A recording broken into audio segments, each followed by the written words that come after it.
अब देख लेते हैं कुछ प्रीवियस ईयर क्वेश्चंस। देखो आप लोग अब अपने चैट बॉक्स खोल लो और आंसर लिखना शुरू करो। बिल्कुल सही, आ जाओ। हाँ, which one of the following is associated with albedo? Transmitting power, absorbing power, emissive power या reflecting power? Khushboo D, Prasoon ji D, Swati ji D, Neha D, D Payal. सही, बिल्कुल सही जवाब है कि रिफ्लेक्टिंग पावर को, किसी भी सरफेस की रिफ्लेक्टिंग पावर को एल्बिडो कहते हैं। 2019 में पूछा हुआ क्वेश्चन है। फिर 2021 का क्वेश्चन फिर से एल्बिडो से पूछा हुआ है। Which one of the following reflects back more sunlight as compared to the other three? Sand, desert, paddy cropland, land covered with fresh snow या prairie land? C, land covered with fresh snow.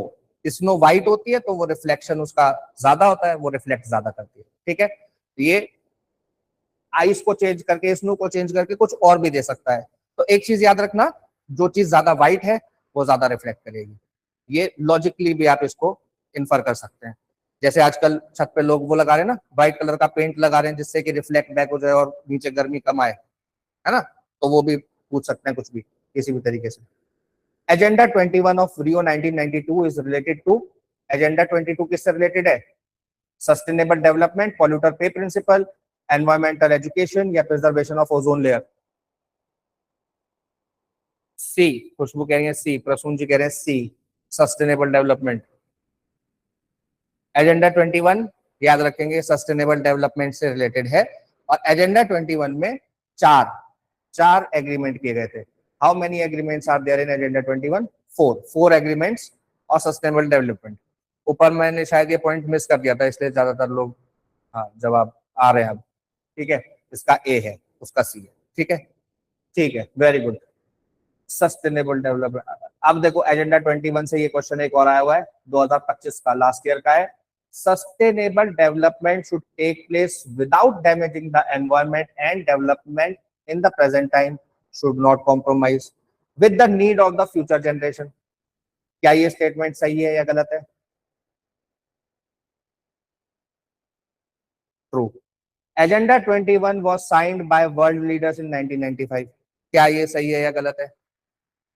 अब आपको बताना है A, both R true and R explains A is true but R is false, A is false but R is true, both A and R true but R does not explain A. B बता रहे हैं answer, A is true, R is false. Yes, ये सही है क्योंकि 1992 में हुआ था रियो अर्थ समिट, है ना? उसी के अंदर एजेंडा 21 साइन किया गया था। 1995 कहां से आ गया? ठीक है, इसके अलावा देखो एक क्वेश्चन है 2024 का। What does the intergovernmental panel on climate change IPCC emphasise regarding reduction in greenhouse gases? क्या बोला उसने? Gradual and limited reduction are enough, deep rapid and sustained reductions are essential. दोनों सही है, एक सही है, दो सही है या दोनों गलत है?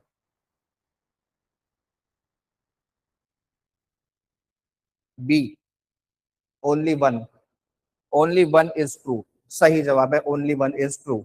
सही जवाब दिया आप लोगों ने, स्वाति जी सही, नेहा, प्रिया जी एकदम सही जवाब, बहुत बढ़िया, प्रसून जी। एक ये 2013 का क्वेश्चन है, in which conference in October 2012 did the prime minister doctor Manmohan Singh? अच्छा, क्योंकि ये 2013 का है, उस समय का क्या हो गया, ये करंट का क्वेश्चन हो गया एकदम।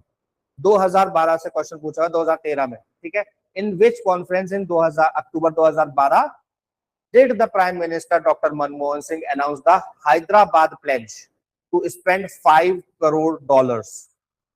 हालांकि ये आप लोग शायद ना बता पाओ, लेकिन कोशिश कर सकते हैं। सीबीडी यानी conference on biodiversity, conference on population control, conference on eradication of HIV या none of the above? Prasoon ji कह रहे हैं ए, प्रिया जी कह रही है ए। ए आंसर सही है। सीबीडी की कॉन्फ्रेंस हुई थी हैदराबाद में उस साल, है ना? तो उसमें उन्होंने कहा था मनमोहन सिंह जी ने। हालांकि अब ये रेलिवेंट नहीं है ऐसा क्वेश्चन, ये सेम क्वेश्चन तो अब नहीं आने वाला, लेकिन ऐसा क्वेश्चन आ सकता है लास्ट ईयर या फिर इस साल जो सीओपी होने वाला है, कॉन्फ्रेंस होने वाली है, उनसे कुछ इंपॉर्टेंट क्वेश्चन आ सकते हैं, तो उनको भी हम लोग अपने नोट्स में इंक्लूड कर लेंगे आगे। ठीक है, अब ये इसके लिए कह रहे हैं देखो ये यूपीएससी के क्वेश्चन आ गए। यूपीएससी का क्वेश्चन कहता है द एटमॉस्फेयर इज, स्टेटमेंट 1 है the atmosphere is heated more by incoming solar radiation than by terrestrial radiation. Statement 2 है carbon dioxide and other green house gases in the atmosphere are good absorber of long wave radiation. Prasoon ji कह रहे हैं ए, प्रिया जी कह रही है, अच्छा प्रसून जी कह रहे हैं डी। प्रसून जी डी, यानी कि statement 1 is correct but statement 2 is correct. अच्छा ए इनकरेक्ट है और 2 करेक्ट है, ये कह रहे हैं आप, है ना? द एटमॉस्फेयर इज हीटेड, हाँ। प्रिया जी कह रही है C, statement 1 is correct, statement 2 is incorrect. आप लोग बताओ बाकी जनता का वोट किस तरफ जाता है, सी की तरफ या डी की तरफ? प्रसून जी और प्रिया जी, मिसबा जी कह रही है डी, खुशबू जी कह रही है डी। वोट फॉर,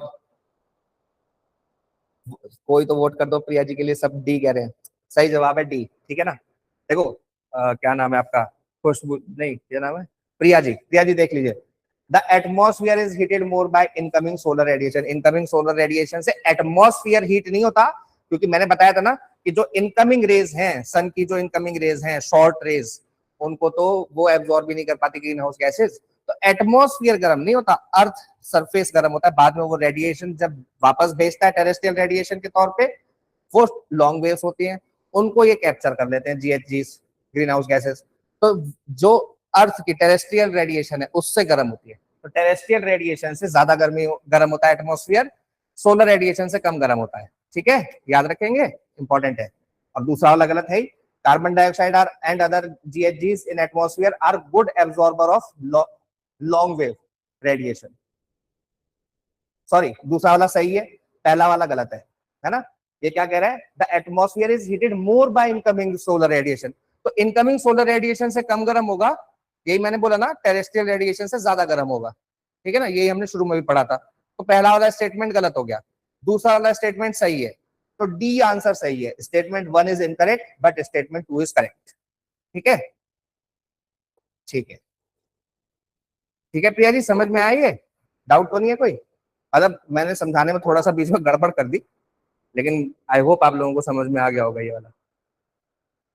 हाँ, क्लियर, क्लियर है ना? ठीक है, आगे बढ़ते हैं। Which one of the following is associated with the issue of control and phasing out of the use of ozone depleting substance? Bretton Woods Conference, Montreal Protocol, Kyoto Protocol, Nagoya Protocol. B, Montreal Protocol, है ना? Ozone layer, मो ओ, तो Montreal, ozone, related है दोनों आपस में। UPSC का 2015 का क्वेश्चन है, पूछा हुआ। ठीक है, with reference to agenda 21 sometimes seen in the news, consider the following statements. It is a global action plan for sustainable development. It originated in the World Summit on Sustainable Development held in Johannesburg in 2002. The statement 1 is true, 2 is true, both are true, or both are false. A, only 1 is true, sustainable development के लिए, लेकिन world summit में नहीं, अर्थ summit रियो के अंदर जो हुई थी ब्राजील में, उसके अंदर 1992 में अडॉप्ट हुआ था। ठीक है ना? With reference to the agreement at UNFCCC meeting in Paris in 2015, which of the following statement is correct? ठीक है, पेरिस एग्रीमेंट के बारे में बताना है। The agreement was signed by all the member countries of the UN and it will go into effect in 2017. The agreement aims to limit greenhouse gas emission so that the rise in average global temperature by the end of this century does not exceed 2 degree or even 1.5 degree above pre-industrial level. Developed countries acknowledged their historical responsibility in global warming and committed to donate $1,000 billion a year from 2020 to help developing countries. Option 1 and 3 are सही, 1 and 3, 1 और 3 सही है, केवल 2 सही है, 2 और 3 सही है, या 1 2 3 तीनों सही है?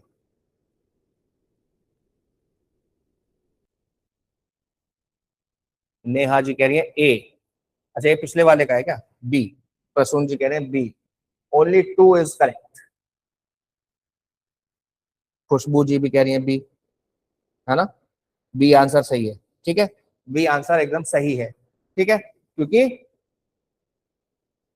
सबके द्वारा साइन करके 2017 में इफेक्ट में नहीं आता, वो तो 2017 में फिर उसके ऊपर वो बना, क्या बोलते हैं, उसका फ्रेमवर्क बना। ठीक है, 2017 में, और $1000 नहीं, 300 बिलियन डॉलर था।